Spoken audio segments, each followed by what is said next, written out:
परिचय। पिछले 100 वर्षों में बड़े बांधों का निर्माण एक बड़ा विषय रहा है। इन बांधों ने कई लोगों को अपने घर छोड़ने पर मजबूर कर दिया है और जंगलों के बड़े क्षेत्रों को पानी से ढक दिया है। लोग अक्सर आश्चर्य करते हैं कि क्या बांधों के बारे में अच्छी बातें बुरी बातों से अधिक महत्वपूर्ण हैं। क्या बांधों के कारण इतने सारे लोगों का अपना घर खोना ठीक है? और जंगलों के बारे में क्या, जो न केवल कई प्राणियों के लिए घर हैं, बल्कि उन लोगों के लिए भी बहुत महत्वपूर्ण हैं जो उन पर निर्भर हैं? भारत में नर्मदा आंदोलन जैसे कुछ समूहों ने बड़े बांधों के निर्माण का विरोध किया है। उनके विरोध प्रदर्शन ने न केवल भारतीयों बल्कि दुनिया भर के उन लोगों का भी ध्यान खींचा है जो पर्यावरण की परवाह करते हैं। इन विरोध प्रदर्शनों से पता चला है कि बड़े बांधों का निर्माण उनसे होने वाले नुकसान को जानने के बावजूद अक्सर सभी के लिए सर्वोत्तम होने के बजाय राजनीति और अन्य हितों से प्रेरित होता है। उन्होंने आर्थिक विकास, निष्पक्षता और प्रकृति की देखभाल जैसी चीजों के बारे में बड़े सवाल उठाए हैं। यह इकाई बांधों और लोगों को अपने घर छोड़ने के लिए मजबूर करने के बारे में कुछ महत्वपूर्ण मुद्दों पर गौर करेगी। यह समस्या के विभिन्न पहलुओं के बारे में बात करेगा, जैसे कि यह मनुष्यों, प्रकृति, धन, राजनीति और संस्कृति को कैसे प्रभावित करता है। सबसे पहले, यह बांधों का एक संक्षिप्त इतिहास देगा और वे 1800 और 1900 के दशक में भारत और दुनिया भर में लोकप्रिय क्यों हुए। फिर, यह इस बात पर ध्यान केंद्रित करेगा कि भारत में बांधों के साथ क्या हुआ है, उनके पक्ष और विपक्ष में तर्कों पर चर्चा की जाएगी। उसके बाद यह विस्थापन के बारे में बात करेगा, जिसका अर्थ है जब लोग अपने घरों और उन चीजों को खो देते हैं जो उनके लिए मायने रखती हैं। इससे हमें आधुनिक विकास, प्रगति और प्रकृति की देखभाल जैसे बड़े मुद्दों को समझने में मदद मिलेगी। अंततः यह बड़े बांधों के निर्माण के बजाय जल प्रबंधन के कुछ अन्य तरीके दिखाएगा। निष्कर्ष उन मुख्य बिंदुओं का सार प्रस्तुत करेगा जिन पर हमने बांधों और लोगों द्वारा अपने घर खोने के बारे में चर्चा की है। बांध और इतिहास में उनकी भूमिका। जल जीवन के लिए आवश्यक है और मानव सभ्यताएं सदैव नदियों के निकट ही विकसित हुई हैं। बांध, जो जल प्रवाह को संग्रहित और नियंत्रित करते हैं, प्राचीन काल से मौजूद हैं। पैट्रिक मैकुल्ली 1998 के अनुसार सबसे पहला ज्ञात बांध लगभग 3000 ईसा पूर्व जावा, जो अब जॉर्डन में है, में बनाया गया था। इसमें चट्टान और मिट्टी से बने 10 जलाशय शामिल थे, जो एक नहर के माध्यम से झरने से पानी इकट्ठा करते थे। उस समय का सबसे बड़ा बांध 4 मीटर से अधिक ऊंचा था। एक और प्राचीन बांध, मिस्र का पेगन का बांध, काहिरा के पास 14 मीटर लंबा और 113 मीटर लंबा था, लेकिन 10 साल बाद बह गया। स्पेन में ईसा पूर्व पहली सहस्राब्दी के अंत का एक रोमन बांध आज भी मौजूद है। इस अवधि के दौरान दुनिया भर में मध्य पूर्व, चीन, मध्य अमेरिका और भूमध्य सागर के आसपास के क्षेत्रों में बांधों का निर्माण किया गया। श्रीलंका के राजा पराक्रम बाबू ने 14 किलोमीटर लंबे बांध का निर्माण कराया, जो क्षेत्र में किसी भी बांध से बेजोड़ था। उन्हें 4000 से अधिक बांधों के जीर्णोद्धार और निर्माण का श्रेय दिया जाता है। एक प्रसिद्ध मानव विज्ञानी एडवर्ड लीच ने इन श्रीलंकाई बांधों को पूरी तरह कार्यात्मक संरचनाओं के बजाय स्मारकों के रूप में संदर्भित किया, जो उपयोगिता से परे उनके महत्व पर प्रकाश डालते हैं। श्रीलंका और अधिकांश दक्षिण एशिया में सिंचाई मुख्य रूप से बांधों के बजाय कृत्रिम तालाबों पर निर्भर थी, जिन्हें टैंक कहा जाता था। स्थानीय जल प्रबंधन पर यह निर्भरता भारत तक फैली हुई है, जहां कुएं, खाई और टैंक सहित पारंपरिक हाइड्रोलिक प्रणालियां सिंचाई का समर्थन करती हैं। जाति आधारित सामाजिक संरचना के कारण स्थानीय रीति रिवाजों में राज्य का हस्तक्षेप चुनौतीपूर्ण था। हालांकि राज्य ने जल संरक्षण को प्रोत्साहित करने के लिए कर प्रोत्साहन की पेशकश की। उदाहरण के लिए, गुजरात में अधिकारी करों को समायोजित कर सकते हैं और सिंचाई को बढ़ावा देने के लिए रियायतें प्रदान कर सकते हैं। यहाँ तक कि नवनिर्मित कुओं का उपयोग करके उगाई जाने वाली फसलों पर भी कर कम कर सकते हैं, जब तक कि कुएं की निर्माण लागत वसूल न हो जाए। मुगलों और मराठों दोनों ने कराधान को पारिस्थितिक स्थितियों और जलवायु में उतार चढ़ाव के अनुसार अपनाया। पारंपरिक अभिजात वर्ग से अपेक्षा की जाती थी कि वे अपने पारंपरिक कर्तव्यों के हिस्से के रूप में पानी, टैंकों के रखरखाव और कुओं की मरम्मत जैसे सार्वजनिक संसाधनों में निवेश करें। इसके विपरीत, चीन सिंचाई के लिए एक केंद्रीकृत हाइड्रोलिक प्रणाली पर निर्भर था। उत्तरी चीन में स्थानीय खेती एक विशाल केंद्रीय सार्वजनिक निर्माण परियोजना से जुड़े बांधों, तटबंधों और नहरों के क्षेत्रीय नेटवर्क पर निर्भर थी। राज्य की निगरानी स्थानीय सिंचाई का अभिन्न अंग थी। राज्य के अधिकारी कई कुओं और खाइयों के निर्माण की देखरेख करते थे। राज्य, भले ही भारत की तरह एक छोटी भूमिका निभाता हो, जल प्रणालियों की स्थापना और प्रबंधन के लिए बहुत महत्वपूर्ण था। पानी महत्वपूर्ण था और इसका प्रबंधन संयोगवश या सिर्फ अच्छी बारिश के मौसम पर निर्भर नहीं छोड़ा गया था। जब उपनिवेशवाद आया, तो इसने गड़बड़ कर दी कि स्थानीय स्तर पर पानी का प्रबंधन कैसे किया जाता था। उपनिवेशवादियों ने यह पता लगाने के लिए एक कठिन तरीका अपनाया कि लोगों को कितना कर देना चाहिए, जिसमें काम करने के स्थानीय तरीकों या मौसम कैसे बदल गया, इसकी परवाह नहीं की गई। साथ ही, औपनिवेशिक सरकार जो महत्वपूर्ण समझती थी वह पिछले शासकों से भिन्न थी। भारत में उन्होंने सार्वजनिक परियोजनाओं पर ज्यादा खर्च नहीं किया, क्योंकि उनका ध्यान यह सुनिश्चित करने पर अधिक था कि 1857 में एक बड़े विद्रोह के बाद उनका नियंत्रण था।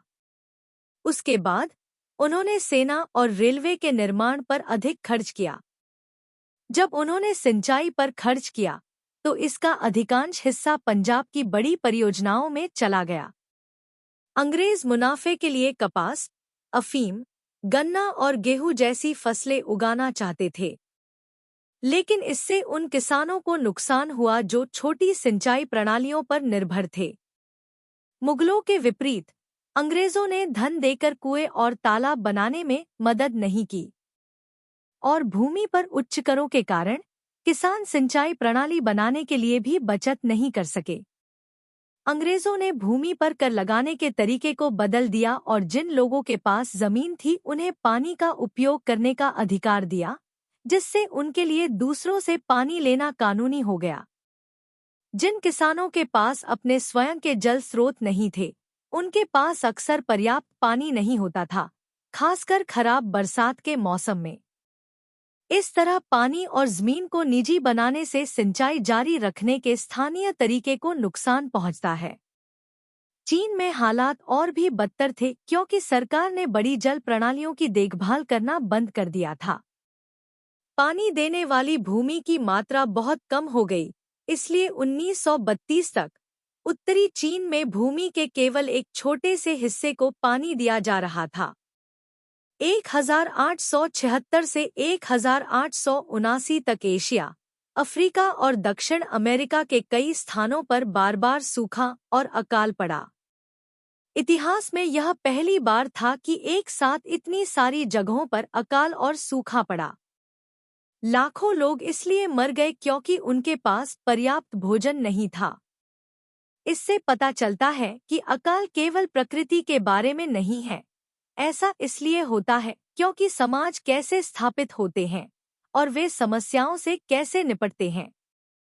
यह तथ्य कि एक साथ इतने सारे स्थानों पर अकाल पड़े, यह दर्शाता है कि उपनिवेशवाद ने गरीबी, भूख और बीमारी को किस प्रकार बदतर बना दिया है, और यह भी दर्शाता है कि स्थानीय प्रणालियां जो आमतौर पर संकटों में मदद करती थीं, टूट गईं।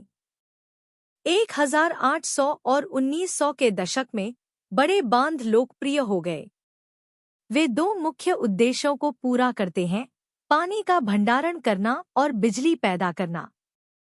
इससे पानी की अलग अलग जरूरतों को पूरा करने में मदद मिलती है और बिजली पैदा होती है। बांध खेती और उद्योग जैसे विभिन्न उपयोगों के लिए बिजली और पानी की आपूर्ति करते हैं। बढ़ते शहरों को पानी देने के लिए 1800 के दशक में ब्रिटेन में लगभग 200 बांध बनाए गए थे। शुरुआती बांध प्रायोगिक थे और कुछ ढह गए, जिससे मौतें और विनाश हुआ। छोटी सिंचाई प्रणालियों के विपरीत बड़े बांध बड़े होते हैं और केंद्रीय योजना का हिस्सा होते हैं। वे अधिकतर सरकारी परियोजनाएं हैं जिनमें बहुत अधिक धन और लोगों की आवश्यकता होती है। उनका उद्देश्य पानी का प्रबंधन करके आर्थिक विकास में मदद करना है।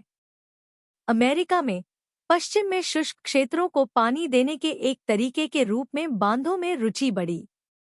1902 के राष्ट्रीय सुधार अधिनियम का उद्देश्य बसने वालों को आकर्षित करने के लिए शुष्क भूमि को उपजाऊ बनाना था, लेकिन इससे अधिकतर बड़े जमींदारों को मदद मिली।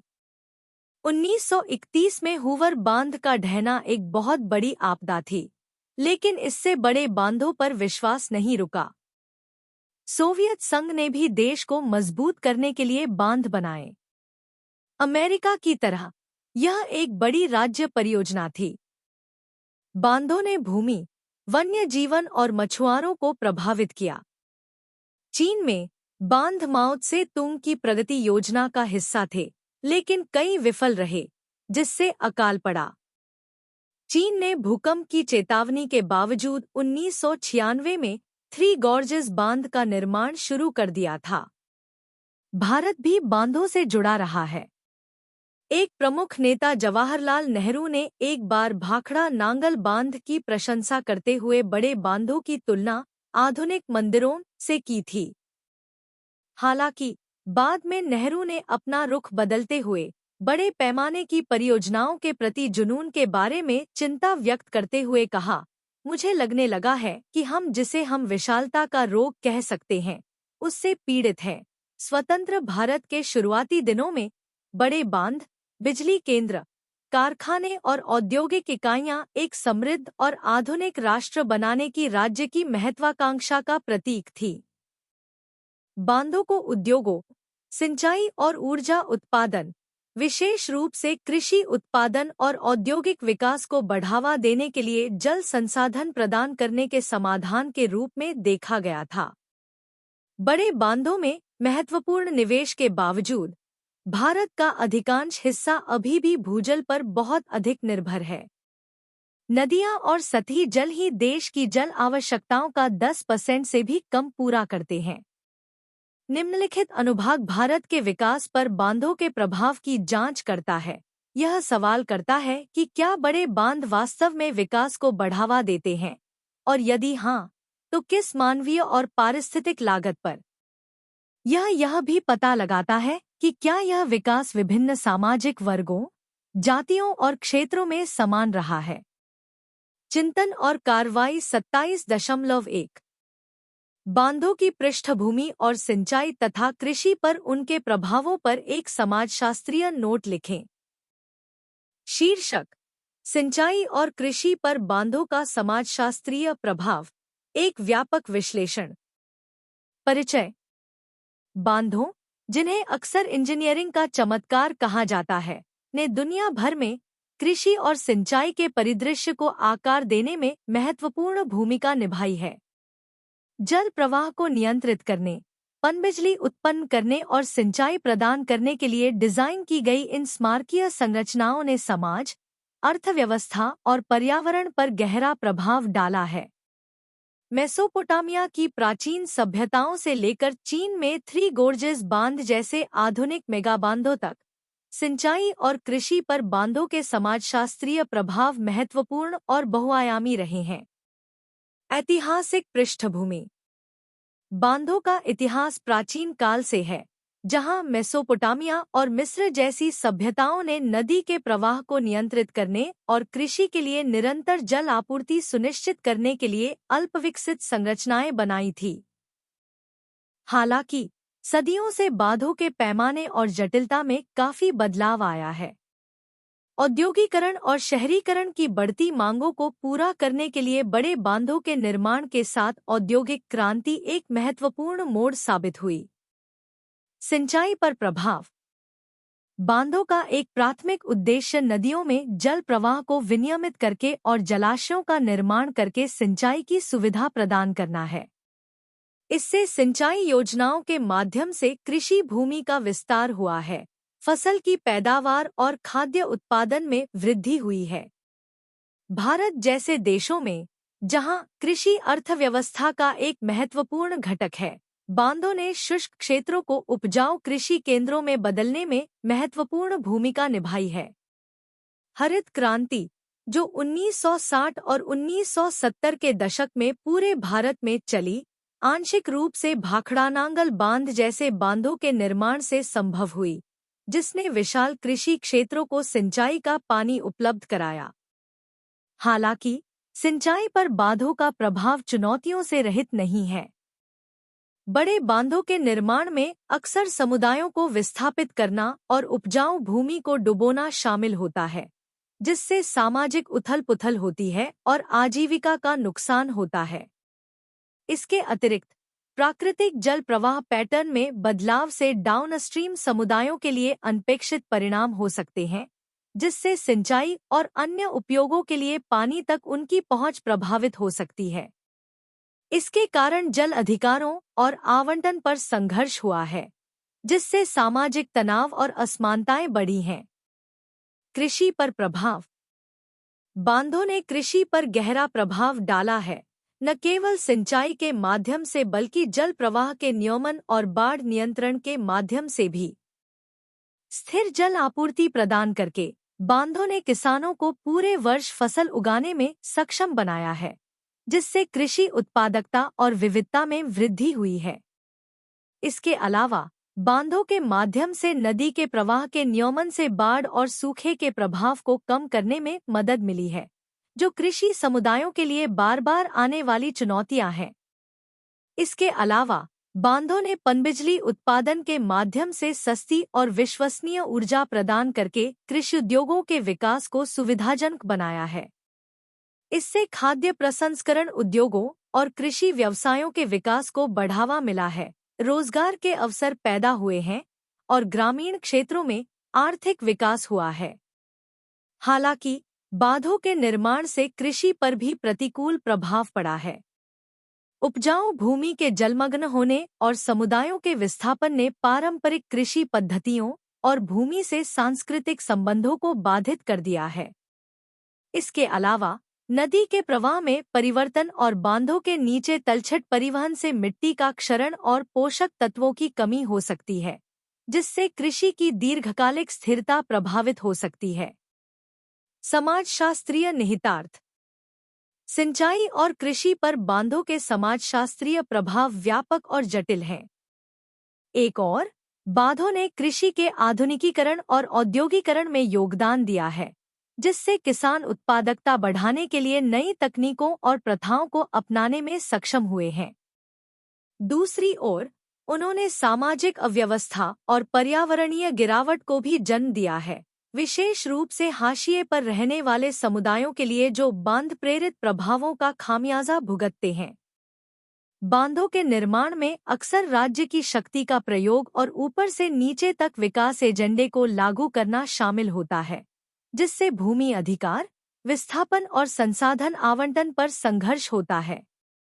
हाशिए पर रहने वाले समूह, जैसे कि स्वदेशी लोग और ग्रामीण किसान, बांध परियोजनाओं से असमान रूप से प्रभावित होते हैं, क्योंकि उनके पास अक्सर राजनीतिक प्रतिनिधित्व की कमी होती है और उन्हें निर्णय लेने की प्रक्रियाओं से बाहर रखा जाता है। इसके अलावा बांधों का उपयोग राजनीतिक नियंत्रण और वर्चस्व के उपकरण के रूप में किया गया है, विशेष रूप से सीमा पार नदी घाटियों में, जहां अपस्ट्रीम राज्यों ने डाउनस्ट्रीम तटवर्ती देशों पर अपना आधिपत्य स्थापित करने की कोशिश की है। इससे जल बंटवारे को लेकर अंतर्राज्यीय संघर्ष और तनाव बढ़ गया है, जिसका क्षेत्रीय स्थिरता और सुरक्षा पर प्रभाव पड़ा है। निष्कर्ष। निष्कर्षतः सिंचाई और कृषि पर बांधों के समाजशास्त्रीय प्रभाव गहरे और बहुआयामी है। जबकि बांधों ने कृषि उत्पादन के विस्तार और जल सुरक्षा सुनिश्चित करने में महत्वपूर्ण भूमिका निभाई है। उन्होंने सामाजिक अव्यवस्था, पर्यावरणीय गिरावट और संसाधन आवंटन पर संघर्ष को भी जन्म दिया है। आगे बढ़ते हुए बांध विकास के लिए एक समग्र और भागीदारीपूर्ण दृष्टिकोण अपनाना आवश्यक है, जो सभी हितधारकों, विशेष रूप से हाशिए पर रहने वाले समुदायों की जरूरतों और आकांक्षाओं को ध्यान में रखता है, जो बांध प्रेरित प्रभावों से सबसे अधिक प्रभावित होते हैं। बड़े बांधों के खिलाफ तर्क। बहस अर्थव्यवस्थाओं, समाजों, पारिस्थितिकी और पर्यावरण पर बड़े बांधों के प्रभावों के इर्द-गिर्द घूमती है। ये चर्चाएं बड़े बांधों के निर्माण के पक्ष और विपक्ष दोनों में तर्क पैदा करती हैं। आइए इनमें से कुछ तर्कों पर गौर करें। प्रतिरोध और विस्थापन। बड़े बांधों को मंजूरी से ज्यादा विरोध झेलना पड़ता है। 1946 में जब हीराकुंड बांध बनाया जा रहा था, तो लगभग 30,000 लोग, स्थानीय राजनेता, नौकरशाह और बांध स्थल से बेदखली का सामना कर रहे लोग विरोध में सड़कों पर उतर आए। इससे देश भर में बांधों के व्यापक विरोध की शुरुआत हुई। जबकि विरोध अक्सर विशिष्ट परियोजनाओं को लक्षित करते हैं, विशेष रूप से बांधों के खिलाफ तर्क सार्वभौमिक होते हैं।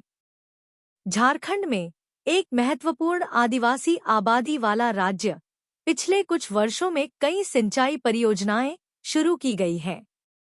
हालांकि इनमें से कई परियोजनाएं विफल हो गईं, कुछ अधूरी छोड़ दी गईं।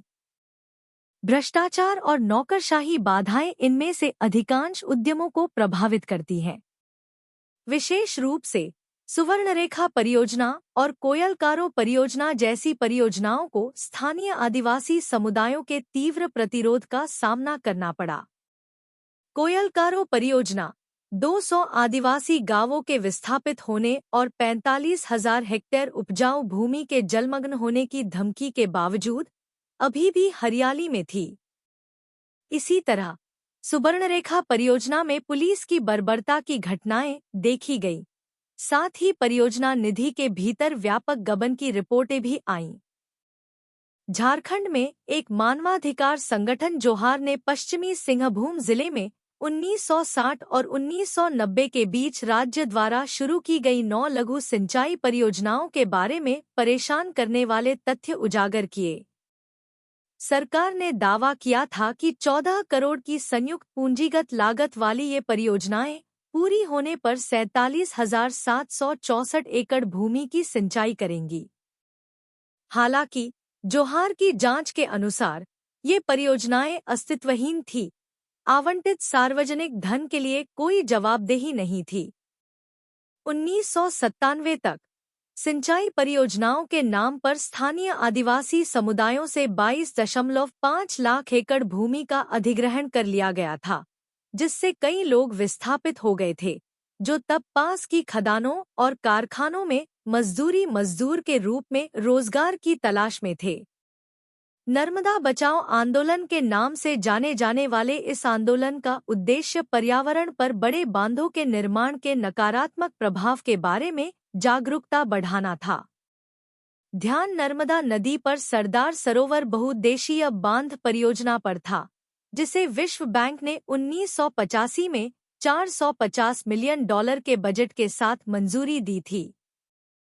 इस परियोजना का लक्ष्य भारत के 3 राज्यों मध्य प्रदेश, महाराष्ट्र और गुजरात में विभिन्न उपयोगों, बिजली और सिंचाई के लिए पानी उपलब्ध कराना है। हालांकि इसका मतलब हजारों हेक्टेयर वन और कृषि भूमि में बाढ़ आना और 1 लाख से अधिक लोगों को विस्थापित करना था, मुख्य रूप से आदिवासी और गरीब ग्रामीण समुदायों से। आलोचकों ने तर्क दिया कि परियोजना नियोजकों ने इसके पारिस्थितिक, मानवीय और वित्तीय परिणामों पर पूरी तरह से विचार नहीं किया। आंदोलन ने बड़े बांधों के खिलाफ 3 मुख्य तर्कों की पहचान की। पारिस्थितिक परिणाम: बड़े बांध जंगलों, आर्द्र भूमियों और वन्यजीव आवासों को स्थायी नुकसान पहुंचाते हैं। जंगलों को डुबाने के अलावा वे जानवरों और पक्षियों के प्रवास मार्गों को बाधित करते हैं और मछली प्रजनन चक्र में बाधा डालते हैं। यह न केवल पारिस्थितिकी तंत्र को बल्कि स्थानीय समुदायों को भी प्रभावित करता है जो भोजन के लिए मछली पर निर्भर हैं। वनों की कटाई के कारण जंगली जानवर भोजन की तलाश में गांवों में अतिक्रमण करने लगे हैं, जिससे निवासियों के लिए खतरा पैदा हो गया है। बांध नदियों को जलाशयों में बदल देते हैं, जिससे पानी का प्रवाह और तलछट वितरण बदल जाता है, जिससे ऊपर की ओर बाढ़ आ सकती है और नीचे की ओर मिट्टी का कटाव हो सकता है। इससे मिट्टी की उर्वरता और उत्पादकता प्रभावित होती है। जलाशयों से पानी का वाष्पीकरण भी बढ़ता है, जिससे पानी की लवणता बढ़ती है और लंबे समय में पानी की गुणवत्ता प्रभावित होती है। मानव प्रभाव। जब बांध बनाए जाते हैं तो सबसे स्पष्ट और दृश्यमान प्रभावों में से एक यह होता है कि लोगों को अपने घर छोड़ने के लिए मजबूर होना पड़ता है। इसका मतलब है कि उन्हें वहां से दूर जाना होगा जहां वे रह रहे हैं। अपनी जमीन, घर और उन जगहों को छोड़ना होगा जिन्हें वे अच्छी तरह से जानते हैं। उन्हें ऐसा करना होगा ताकि बांध बनाया जा सके, लेकिन उनके लिए यह समझना कठिन है कि इससे दूसरों के लिए चीजें कैसे बेहतर होंगी। कई लोग काम खोजने की उम्मीद में उन कस्बों और शहरों की ओर चले जाते हैं जहां पहले से ही बहुत सारे लोग हैं, लेकिन वहां जीवन अक्सर कठिन और अप्रिय होता है। कुछ लोग अंततः बांध स्थल पर काम करते हैं जहां स्थितियां कठिन होती हैं और उन्हें मलेरिया, तपेदिक और फ्लू जैसी बीमारियों का खतरा होता है।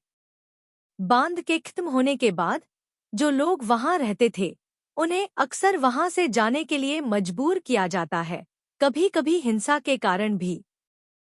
उदाहरण के लिए 1950 के दशक के उत्तरार्ध में जब मेक्सिको में माज़टेक भारतीयों ने मिगुएल एलेमन बांध के लिए अपने घर छोड़ने से इनकार कर दिया तो उनके घर जला दिए गए और उन्हें हटाने के लिए सेना को बुलाया गया।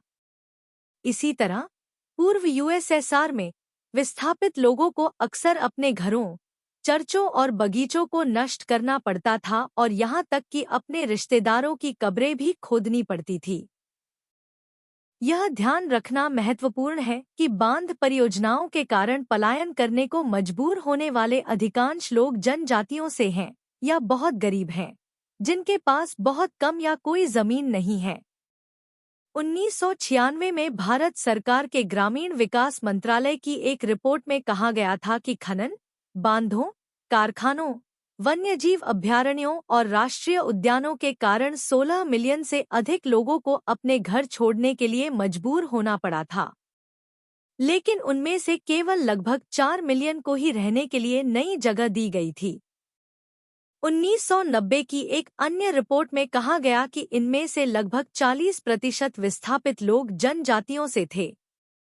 ऐसे कई प्रसिद्ध उदाहरण हैं जहां आदिवासी लोगों ने बांधों के कारण अपनी जमीन और जंगल खो दिए हैं, जैसे गुजरात में सरदार सरोवर बांध, कोयलकारो बांध परियोजना, झारखंड में सुबर्णरेखा और कुजू बांध परियोजनाएं और बालीमेला और मचकुंडा बांध। उड़ीसा में इन मामलों में राज्य और सामान्य आबादी को लाभ पहुंचाने के लिए आदिवासी लोगों के अधिकारों की अनदेखी की गई। वित्तीय प्रभाव।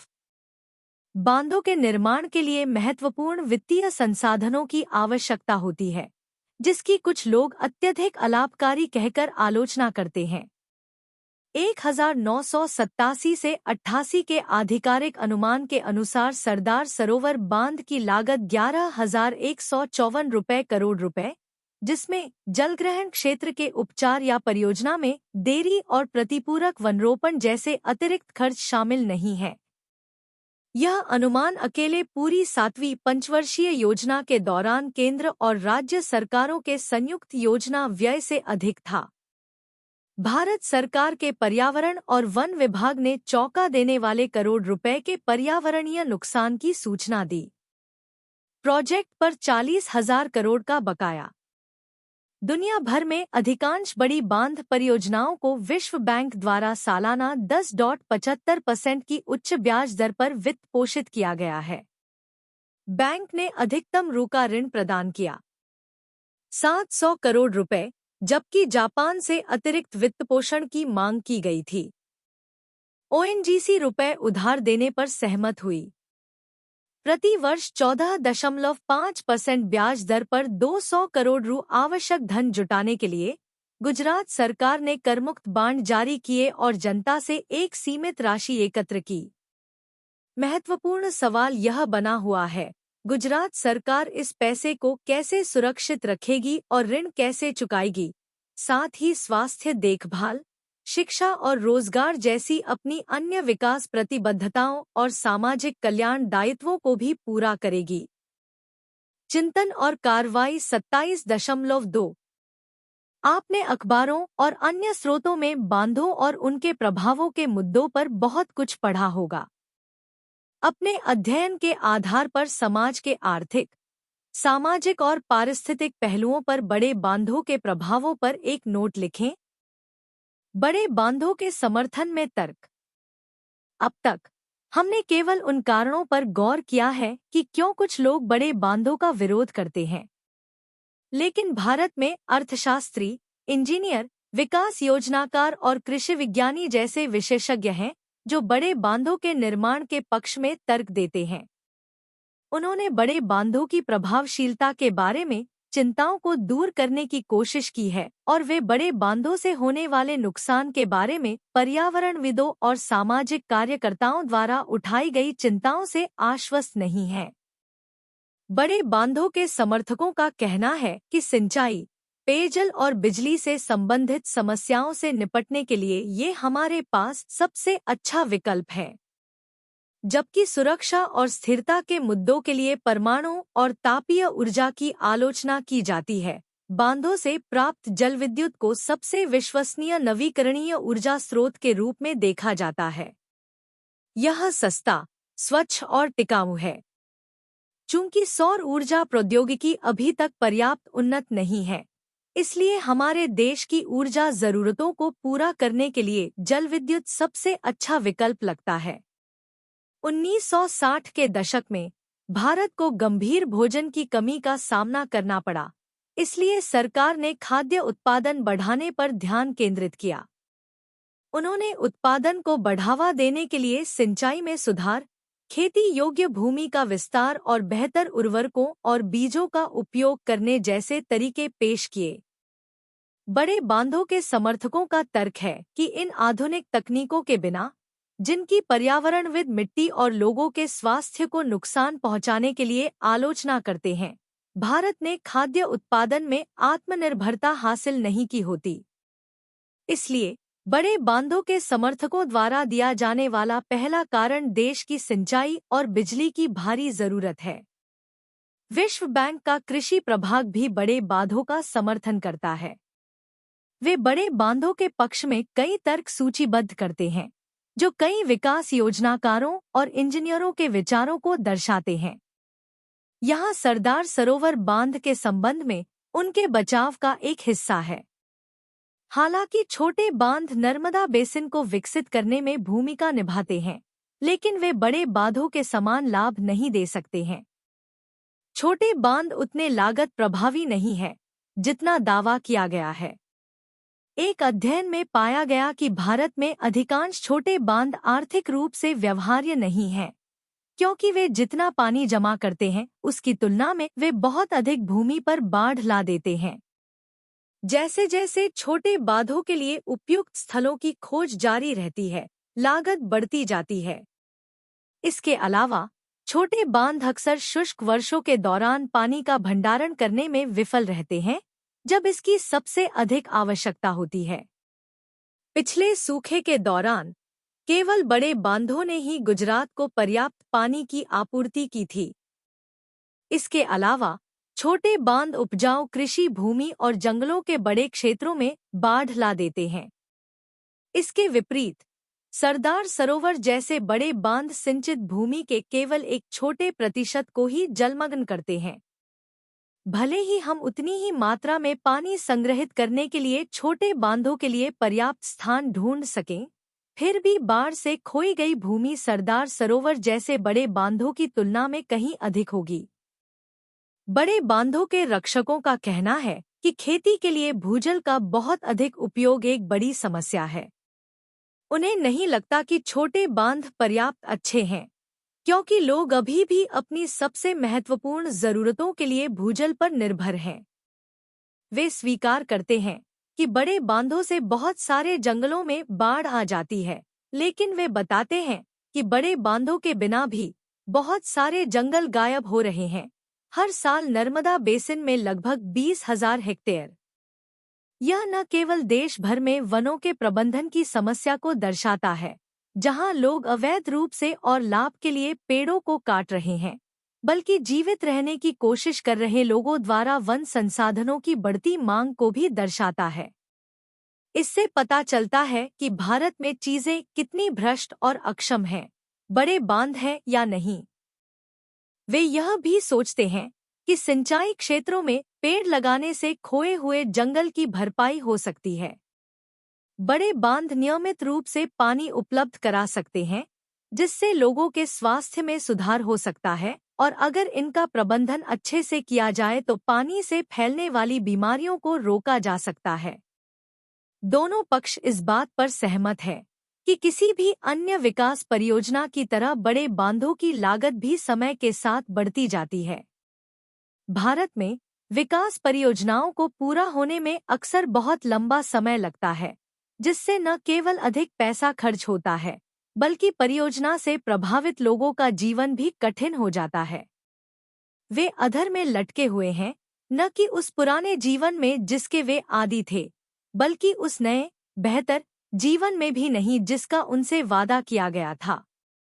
जैसा कि आप देख सकते हैं, बहस में कोई स्पष्ट विजेता नहीं है, लेकिन इसने विकास के मुद्दों में लोगों की रुचि बढ़ा दी है और योजना प्रक्रिया को अधिक पारदर्शी बना दिया है। उम्मीद है इससे अधिक लोग यह तय करने में शामिल होंगे कि देश आर्थिक और सामाजिक रूप से कैसे विकसित हो। 27.5 बांध और विस्थापन, व्यक्ति और मूल्य। 2004 तक पुनर्वास और पुनर्वास के लिए राष्ट्रीय स्तर की नीति की कमी के बावजूद भारत सरकार ने अपने पुनर्वास पैकेज के साथ स्थिति को कम करने का प्रयास किया है। फरवरी 2004 में केंद्र सरकार ने परियोजना विस्थापित व्यक्तियों के लिए राष्ट्रीय पुनर्वास नीति पेश की। इससे पहले कर्नाटक, महाराष्ट्र, पंजाब और मध्य प्रदेश जैसे कुछ राज्यों ने पुनर्वास और पुनर्वास पर राज्य स्तरीय नीतियां विकसित की थी। अधिकांश पुनर्वास प्रयासों का ध्यान बेदखल किए गए लोगों को वैकल्पिक भूमि स्वामित्व प्रदान करने या उन्हें आर्थिक रूप से मुआवजा देने पर केंद्रित है। हालांकि बेदखल लोगों को अक्सर अपना उचित मुआवजा प्राप्त करने के लिए कठिन नौकरशाही प्रक्रियाओं से गुजरने के लिए मजबूर होना पड़ता है। सरदार सरोवर परियोजना के मामले में भूमि का मूल्यांकन पुराने रिकॉर्ड के आधार पर किया गया था, जिससे इसकी वर्तमान कीमत कम आंकी गई थी। सरकार द्वारा प्रदान की गई भूमि अक्सर खराब गुणवत्ता की होती है और बेदखल लोगों को भूमि दस्तावेज प्रस्तुत करने की आवश्यकता होती है, जो कई लोगों के पास नहीं होती है। नकद मुआवजा भी अपर्याप्त साबित हुआ है, क्योंकि लाभार्थी अक्सर अल्पकालिक जरूरतों पर पैसा खर्च करते हैं और पुनर्वास के कुछ महीनों के भीतर वित्तीय सुरक्षा के बिना और बेघर हो जाते हैं। ऐसे मामलों में जहां पुनर्वास में वैकल्पिक भूमि स्वामित्व शामिल है, सरकार को विस्थापितों के लिए उपयुक्त भूमि खोजने की चुनौती का सामना करना पड़ता है। विस्थापितों को भूमि वितरित करने के लिए जंगल और अन्य भूमि के बड़े क्षेत्रों को साफ कर दिया गया है, जैसा कि महाराष्ट्र के नंदुरबार जिले में देखा गया है। हालांकि नंदुरबार में पुनर्वासित आबादी को अभी तक उस भूमि की औपचारिक पंजीकृत प्रतियां प्राप्त नहीं हुई हैं, जिस पर वे बसे हैं। पुनर्वासित आबादी द्वारा जंगलों पर अतिक्रमण कर लिया गया है, जिससे स्थानीय जनजातियों में नाराजगी है, जो अपनी आजीविका के लिए जंगलों पर बहुत अधिक निर्भर हैं। पर्यावरण विनाश और बेदखलियों की दरिद्रता के बीच सीधा संबंध है। दोनों ही बांध परियोजनाओं के शिकार हैं और जंगल ग्रामीण गरीबों के लिए वैकल्पिक जीवन रेखा के रूप में काम करते हैं, उन्हें निर्वाह प्रदान करते हैं और मौसमी कमी के दौर से निपटने में उनकी मदद करते हैं। पुनर्वास संबंधी विचारों में इस महत्वपूर्ण पहलू को नजरअंदाज कर दिया गया है। पुनर्वासित आबादी और स्थानीय जनजातियों के बीच बढ़ता तनाव चिंता का कारण बन गया है। नंदुरबार में 40% जंगल को निम्नीकृत घोषित कर दिया गया है। भूमि के बदले भूमि नीति इस धारणा पर आधारित है कि बेदखलों के बीच वितरण के लिए अतिरिक्त सार्वजनिक भूमि उपलब्ध है, जो संदिग्ध है। उपलब्ध भूमि अक्सर खराब गुणवत्ता वाली या गैरखेती योग्य होती है, जिससे आजीविका विकल्पों की एक रैखिक धारणा का पता चलता है। जैसा कि ऊपर दर्शाया गया है, आजीविका में आर्थिक गतिविधियों की एक श्रृंखला शामिल है और ऐसी कोई भी गतिविधि नहीं है जो आजीविका प्रदान करती हो। इसलिए जमीन से मुआवजा देना बेदखली करने वालों को हुए नुकसान का आंशिक उपाय मात्र है। आदर्श रूप से विस्थापित लोगों को राहत प्रदान करने का एकमात्र तरीका खोई हुई आजीविका की भरपाई करना है। दुर्भाग्य से न तो राष्ट्रीय नीति और न ही राज्य नीतियों कानूनों में इसके लिए प्रावधान है। बड़े बांधों को लेकर बहस मुख्य रूप से उनके कारण होने वाले विस्थापन और पर्यावरण और लोगों पर उनके प्रभाव पर केंद्रित है। हालांकि बड़े बांध एक बड़े सामाजिक लक्ष्य या दृष्टिकोण का प्रतिनिधित्व करते हैं। एक समय उन्हें आधुनिक, उन्नत दुनिया के प्रतीक के रूप में देखा जाता था, जो मानव प्रगति के लिए प्राकृतिक संसाधनों के दोहन में मानवीय बुद्धिमत्ता और सरलता का प्रदर्शन करते थे। उन्होंने मानवता के लाभ के लिए प्रकृति की सीमाओं को पार करने के लिए आधुनिक विज्ञान और प्रौद्योगिकी की शक्ति को मूर्त रूप दिया। समाज के उस प्रकार को अक्सर नजरअंदाज कर दिया जाता है जिसे प्रगति और विकास की यह आधुनिक दृष्टि विस्थापित करना चाहती है। इस विस्थापन से सबसे अधिक नकारात्मक रूप से प्रभावित होने वाले समुदाय आमतौर पर हाशिए पर रहने वाले समूह जैसे जनजातियां, चरवाहे और निर्वाह करने वाले किसान हैं, जो सदियों से जंगलों और मुख्यधारा की सभ्यता के बाहरी इलाकों में रहते हैं। विकास कार्यक्रमों का लाभ उन तक कम ही पहुंच पाता है। हालांकि उन्हें मौद्रिक मुआवजा मिल सकता है, उनके नुकसान के मूल्य पर अक्सर विवाद होता है। जब उन्हें स्थानांतरित किया जाता है तो उनके रीति रिवाजों और परंपराओं पर बहुत कम विचार किया जाता है। उनके स्थानांतरण की नीतियां सांस्कृतिक और सामाजिक मुद्दों के प्रति समझ की कमी को दर्शाती हैं। उन्हें स्थानांतरित किए जाने वाले लोगों की संख्या में एक और संख्या मात्र माना जाता है। विस्थापितों के स्थानांतरण के पीछे प्रमुख तर्क मुख्यतः आर्थिक है। आर्थिक मुद्दों को अस्तित्व के मुद्दों के रूप में देखा जाता है, जबकि सांस्कृतिक पुनर्वास को गौण माना जाता है। हालांकि पारंपरिक कृषि समाजों में जीवन के आर्थिक और सांस्कृतिक पहलू अक्सर आपस में जुड़े होते हैं।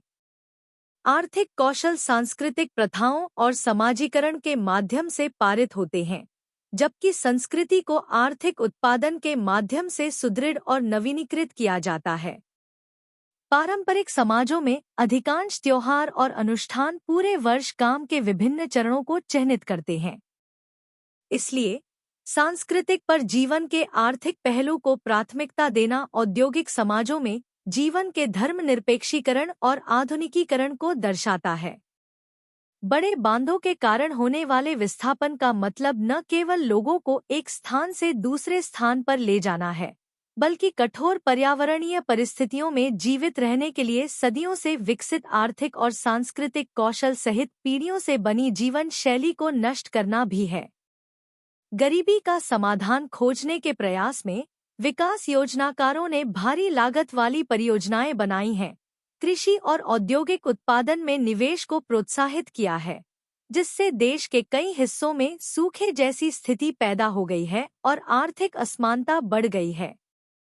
पीने और सिंचाई के लिए जल संकट को दूर करने के प्रयास में नए संसाधनों का निर्माण करने के लिए प्राकृतिक संसाधनों को नष्ट कर दिया जाता है, जिससे विकास का एक दुष्चक्र बनता है जो संसाधन संकट को बढ़ाता है और साथ ही मौजूदा संसाधनों का और अधिक दोहन करके समस्या का समाधान करता है। विकास का यह दृष्टिकोण पर्यावरण और गरीबी उन्मूलन के मॉडल दोनों के रूप में टिकाऊ साबित नहीं हुआ है। इसके बजाय यह अत्यधिक भौतिकवादी और आक्रामक विकास की राजनीति का प्रतीक बन गया है, जो चुनिंदा आबादी की जरूरतों को पूरा करता है। बड़े बांधों के विकल्प में छोटे पैमाने की और पारंपरिक जल प्रणालियां शामिल हैं। संयुक्त राष्ट्र खाद्य और कृषि संगठन के अनुसार दुनिया भर में 5 मिलियन हेक्टेयर भूमि में से लगभग आधे को सिंचित करने के लिए ये विकल्प खोजे गए हैं। भारत में सिंचित क्षेत्र का 3/5वां हिस्सा पारंपरिक कुओं या छोटे जलाशयों से पानी प्राप्त करता है, जिन्हें स्थानीय रूप से टैंक के रूप में जाना जाता है। ये विकल्प, जो बड़े और छोटे, पारंपरिक और आधुनिक दोनों प्रणालियों से तकनीक उधार लेते हैं, दुनिया के विभिन्न हिस्सों में जमीनी स्तर के संगठनों द्वारा प्रयोग किए जा रहे हैं। छोटा सुंदर है या परंपरा बनाम आधुनिकता की बहस से परे देखना महत्वपूर्ण है, और इसके बजाय मानव और पारिस्थितिक लागत को कम करते हुए जल संकट को संबोधित करने में इन विकल्पों की प्रभावशीलता और स्थिरता पर ध्यान केंद्रित करना चाहिए। चिंतन और कार्रवाई 27.3 भारत में बड़े बांधों के लिए वैकल्पिक उपाय। इग्नू के छात्र के रूप में मुझे बड़े बांधों के संभावित विकल्पों और उनसे जुड़े खतरों के बारे में जानने का अवसर मिला है। इस चिंतन में मैं कुछ उपाय सुझाऊंगा जिन्हें भारतीय संदर्भ को ध्यान में रखते हुए मेरे क्षेत्र में बड़े बांधों के विकल्प के रूप में लागू किया जा सकता है। प्रसंग को समझना। भारत एक जल संकटग्रस्त देश है, जहां दुनिया की आबादी का 18% हिस्सा है, लेकिन जल संसाधन केवल 4% है। अपनी जल आवश्यकताओं के लिए लगातार अनियमित होते मानसून पर देश की निर्भरता इस चुनौती को बढ़ा देती है। जलवायु परिवर्तन से जल संसाधनों पर यह दबाव बढ़ने की संभावना है, भले ही देश में बाढ़ और सूखे की आवृत्ति और तीव्रता बढ़ रही हो। इसलिए बड़े बांधों के लिए वैकल्पिक उपाय तलाशना जरूरी है, जो भारत की पानी की जरूरतों को स्थायी रूप से पूरा करने में मदद कर सकें। बड़े बांधों के लिए वैकल्पिक उपाय। वर्षा जल संचयन। वर्षा जल संचयन सिंचाई, शौचालय फ्लशिंग और वॉशिंग मशीन जैसे गैर पीने योग्य उद्देश्यों के लिए वर्षा जल को इकट्ठा करने और संग्रहित करने का एक सरल और प्रभावी तरीका है। यह दृष्टिकोण भूजल और सतही जल संसाधनों पर मांग को कम करने में मदद कर सकता है, जिससे बड़े बांधों पर दबाव कम हो सकता है।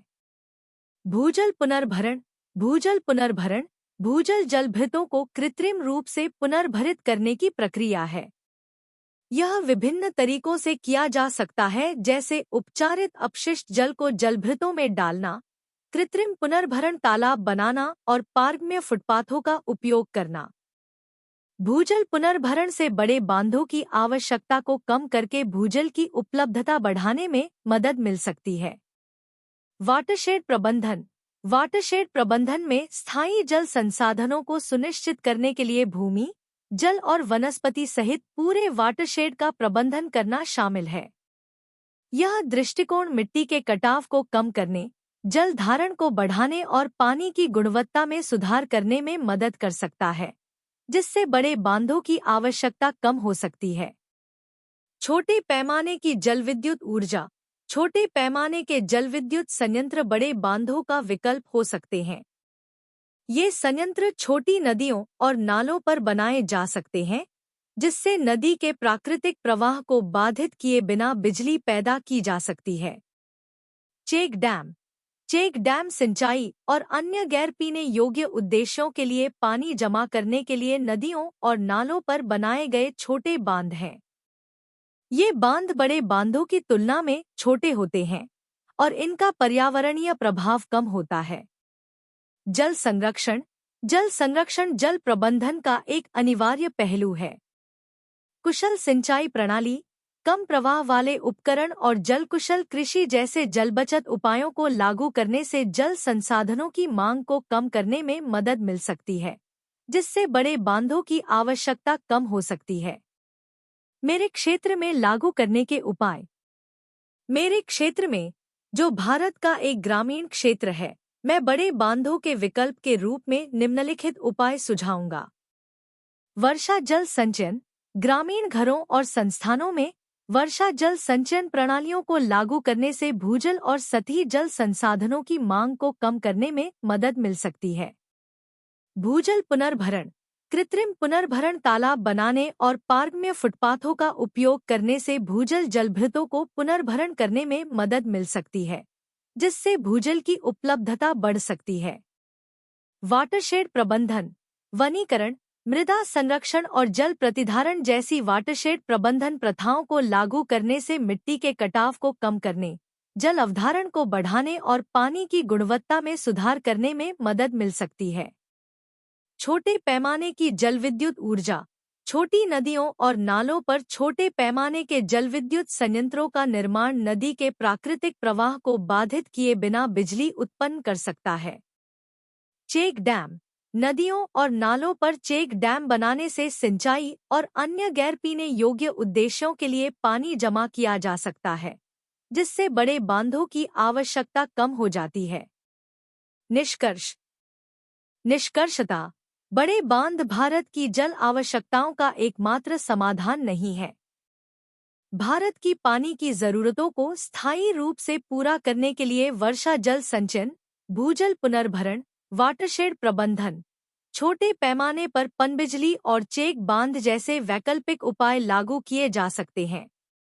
ये उपाय जल संसाधनों पर मांग को कम करने, पानी की गुणवत्ता में सुधार करने और बड़े बांधों के पर्यावरणीय प्रभाव को कम करने में मदद कर सकते हैं।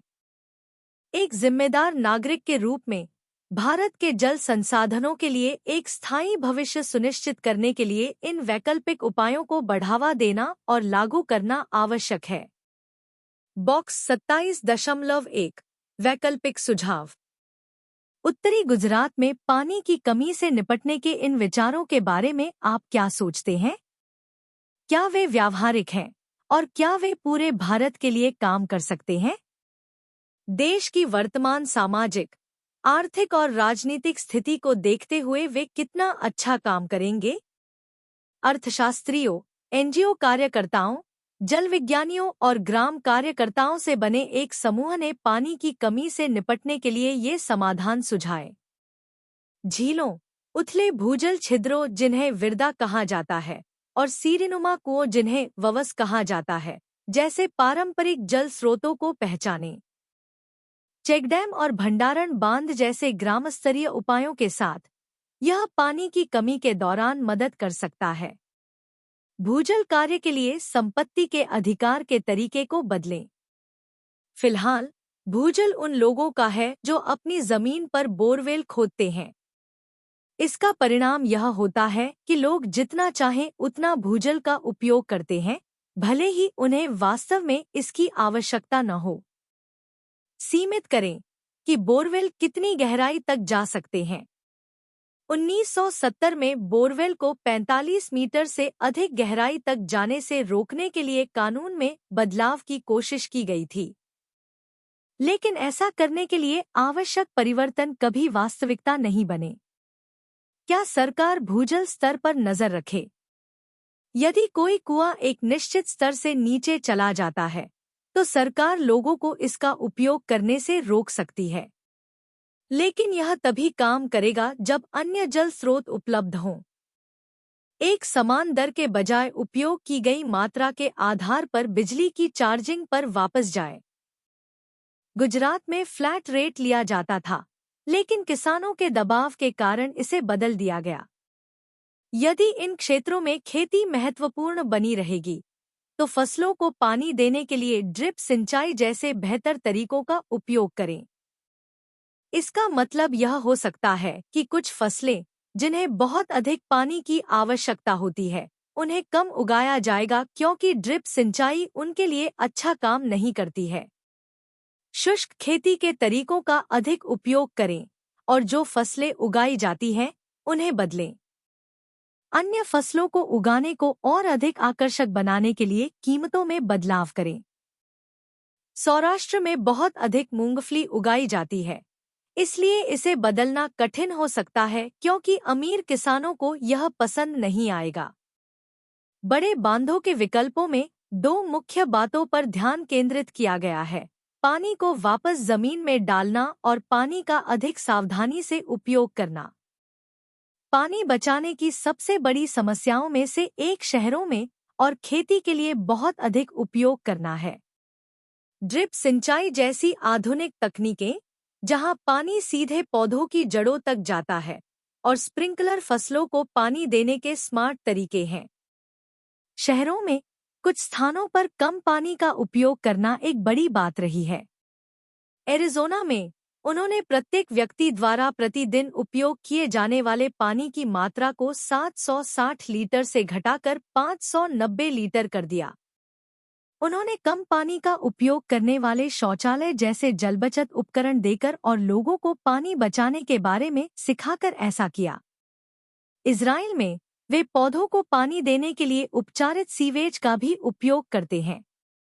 1990 के दशक की शुरुआत में भारत ने बड़े बांधों के विकल्प के रूप में वाटरशेड विकास पर ध्यान केंद्रित किया।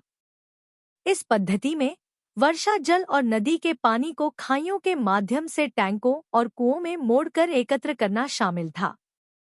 सरकार, अंतर्राष्ट्रीय फंडिंग एजेंसियों और गैर सरकारी संगठनों ने देश भर में पहल शुरू करते हुए इस दृष्टिकोण का समर्थन किया। विचार क्षेत्र के प्राकृतिक परिदृश्य के साथ काम करना था। नदियां विभिन्न जल स्रोतों से पोषित होती हैं, जिन्हें जलग्रहण क्षेत्र कहा जाता है। लक्ष्य पानी के प्रवाह को धीमा करना और ढलानों पर झाड़ियां और पौधे लगाकर स्थानीय उपयोग के लिए पानी को रोककर मिट्टी के कटाव को रोकना था। एकत्रित पानी को टैंकों, बंधों या कुओं में भेजा जाता था।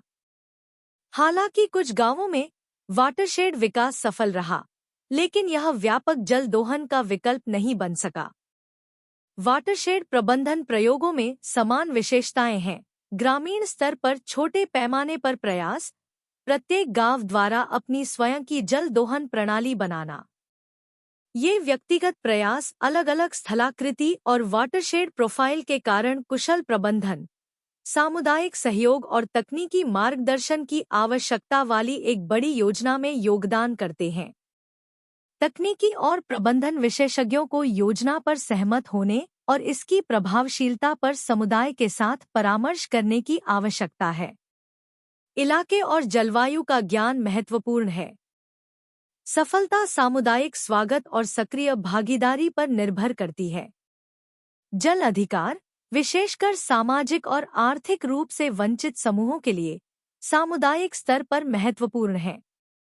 संसाधन संघर्ष उत्पन्न होते हैं। शक्तिशाली समूह संसाधनों को नियंत्रित करने की कोशिश करते हैं, जिससे गरीबी बढ़ती है। बड़े बांधों के विकल्प को सामाजिक, तकनीकी और प्रबंधकीय बाधाओं का सामना करना पड़ता है। सूक्ष्म सिंचाई प्रयास, हालांकि पैमाने में सीमित हैं, बड़े बांधों के साथ देखे जाने वाले टॉप डाउन दृष्टिकोण के विपरीत विविध, लागत प्रभावी तकनीकों का उपयोग करते हैं और समुदाय आधारित कार्यक्रमों को बढ़ावा देते हैं, पारदर्शिता बढ़ाते हैं और प्राकृतिक संसाधन प्रबंधन में लोगों की भागीदारी बढ़ाते हैं। जलसंभर विकास पहल, एक व्यापक अवलोकन। भारत के शुष्क और अर्धशुष्क क्षेत्रों में, जहां पानी की कमी एक बारहमासी चुनौती है, वाटरशेड विकास पहल आशा की किरण बनकर उभरी है। इन पहलों का उद्देश्य न केवल पानी का संरक्षण करना है, बल्कि इन क्षेत्रों में रहने वाले समुदायों की आजीविका को बढ़ाना भी है। इस व्यापक अन्वेषण में हम मध्य प्रदेश में समाज प्रगति सहयोग, महाराष्ट्र में हिवरे बाजार और रालेगण सिद्धि और राजस्थान में तरुण भारत संघ जैसी उल्लेखनीय परियोजनाओं से अंतर्दृष्टि प्राप्त करते हुए वाटरशेड विकास पहल की कार्यप्रणाली और प्रभावशीलता पर प्रकाश डालते हैं। वाटरशेड विकास को समझना। विशिष्ट पहलों में जाने से पहले वाटरशेड विकास की अवधारणा को समझना महत्वपूर्ण है। वाटरशेड एक ऐसा क्षेत्र है जहां सारी वर्षा अंततः एक सामान्य जल निकाय, जैसे नदी, झील या जलाशय में चली जाती है। वाटरशेड विकास मिट्टी और पानी के संरक्षण, स्थायी भूमि उपयोग प्रथाओं को बढ़ावा देने और समुदायों के समग्र सामाजिक-आर्थिक कल्याण को बढ़ाने के लिए ऐसे क्षेत्रों के समग्र प्रबंधन पर केंद्रित है। जलसंभर विकास पहल के प्रमुख घटक। मृदा और जल संरक्षण, मिट्टी के कटाव को रोकने और भूजल पुनर्भरण को बढ़ाने के लिए समोच्च बांध, चेक बांध और नाली प्लगिंग जैसे उपायों को लागू करना। वनरोपण और कृषिवानिकी, मिट्टी की उर्वरता, जैव विविधता और जलवायु लचीलेपन में सुधार के लिए पेड़ लगाना और कृषिवानिकी प्रथाओं को बढ़ावा देना। आजीविका संवर्धन, टिकाऊ कृषि पद्धतियों की शुरुआत करना, पशुपालन और मधुमक्खी पालन जैसे वैकल्पिक आजीविका विकल्पों को बढ़ावा देना और स्थानीय समुदायों को आर्थिक रूप से सशक्त बनाने के लिए कौशल विकास प्रशिक्षण प्रदान करना। सामुदायिक भागीदारी और शासन, निर्णय लेने की प्रक्रियाओं में सामुदायिक भागीदारी पर जोर देना, वाटरशेड समितियों जैसे स्थानीय संस्थानों को बढ़ावा देना और सामाजिक एकजुटता और सामूहिक कार्रवाई को बढ़ावा देना। मामले का अध्ययन। एक समाज प्रगति सहयोग SPS, बागली तहसील, मध्य प्रदेश। SPS मध्य प्रदेश में ग्रामीण विकास की दिशा में काम करने वाला एक प्रसिद्ध गैर लाभकारी संगठन है। बागली तहसील में SPS ने भागीदारी दृष्टिकोण और टिकाऊ आजीविका पर ध्यान देने के साथ वाटरशेड विकास परियोजनाओं को लागू किया है। चेक बांधों, खेत तालाबों और समोच्च खाइयों के निर्माण के माध्यम से SPS ने सिंचाई और पीने के उद्देश्यों के लिए पानी की उपलब्धता को प्रभावी ढंग से बढ़ाया है। इसके अलावा जैविक खेती प्रथाओं को बढ़ावा देने और उच्च उपज वाली फसल किस्मों को पेश करके SPS ने क्षेत्र में कृषि उत्पादकता में उल्लेखनीय वृद्धि की है। वाटरशेड एसोसिएशन जैसे समुदाय आधारित संस्थानों की स्थापना ने सामूहिक निर्णय लेने और संसाधन प्रबंधन की सुविधा प्रदान की है, जिससे पहल की दीर्घकालिक स्थिरता सुनिश्चित हुई है। 2 हिवरे बाजार, अहमदनगर जिला, महाराष्ट्र।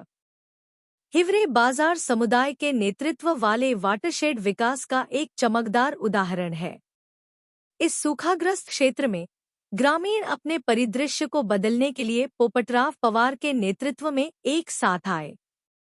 मिट्टी के बांधों, रिसाव टैंकों और निरंतर समोच्च खाइयों के निर्माण के माध्यम से गांव ने अपने जल संसाधनों का प्रभावी ढंग से प्रबंधन किया। वनीकरण के प्रयासों से खराब भूमि का पुनरुद्धार हुआ, जिससे मृदा संरक्षण और जैव विविधता की बहाली में योगदान मिला। विकेंद्रीकृत शासन पर जोर देने के साथ हिवरे बाजार ने जल प्रबंधन, वनीकरण और आजीविका पहल की देखरेख के लिए विभिन्न समितियों की स्थापना की। परिणामस्वरूप गांव न केवल पानी के मामले में आत्मनिर्भर हो गया, बल्कि उल्लेखनीय सामाजिक-आर्थिक प्रगति भी देखी गई। 3 रालेगण सिद्धि, अहमदनगर जिला, महाराष्ट्र। सामाजिक कार्यकर्ता अन्ना हजारे के मार्गदर्शन में रालेगण सिद्धि में वाटरशेड विकास के माध्यम से एक उल्लेखनीय परिवर्तन आया।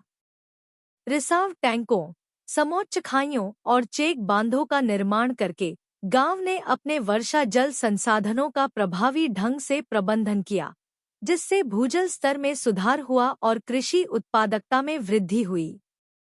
इसके अतिरिक्त रालेगण सिद्धि ने जैविक खेती और फसल चक्र जैसी टिकाऊ कृषि पद्धतियों को अपनाया, रासायनिक आदानों पर निर्भरता कम की और मिट्टी के स्वास्थ्य को बढ़ाया। स्वयं सहायता समूहों और सहकारी समितियों की स्थापना ने आय सृजन और कौशल विकास के अवसर प्रदान करके स्थानीय समुदाय, विशेषकर महिलाओं को और सशक्त बनाया। 4 तरुण भारत संघ, TBS, अलवर, राजस्थान। भारत के जल पुरुष के नाम से मशहूर राजेंद्र सिंह द्वारा स्थापित TBS ने राजस्थान के शुष्क परिदृश्यों में पारंपरिक जल संचयन तकनीकों को पुनर्जीवित करने में महत्वपूर्ण भूमिका निभाई है। जोहड़, पारंपरिक मिट्टी के बांध, एनीकट और समोच्च खाइयों के निर्माण के माध्यम से TBS ने पानी की कमी वाले क्षेत्र को पानी की प्रचुरता के मॉडल में बदल दिया है।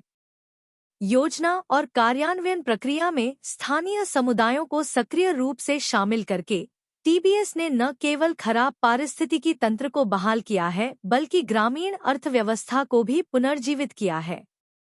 जल निकायों के पुनर्जीवन से कृषि उत्पादन में वृद्धि हुई है, पशुधन प्रबंधन में सुधार हुआ है और पर्यावरण पर्यटन और कुटीर उद्योगों जैसे वैकल्पिक आजीविका के अवसरों का उदय हुआ है।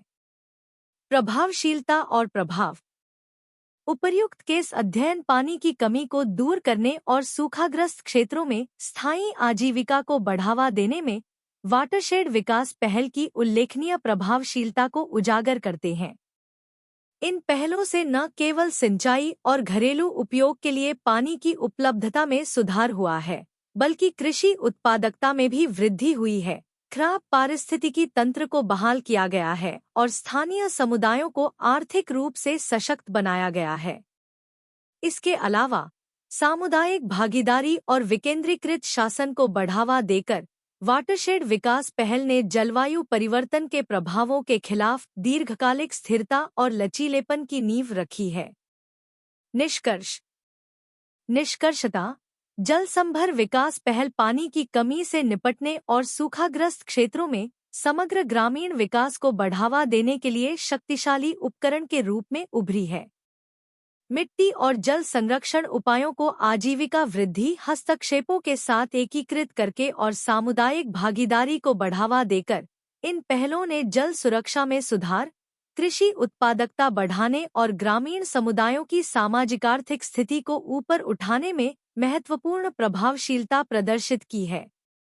हालांकि उनकी दीर्घकालिक स्थिरता और मापनीयता सुनिश्चित करने के लिए एक एकीकृत और भागीदारी दृष्टिकोण अपनाना, स्थानीय ज्ञान और संसाधनों को प्राथमिकता देना और क्षमता निर्माण और संस्थागत मजबूती में निवेश करना अनिवार्य है।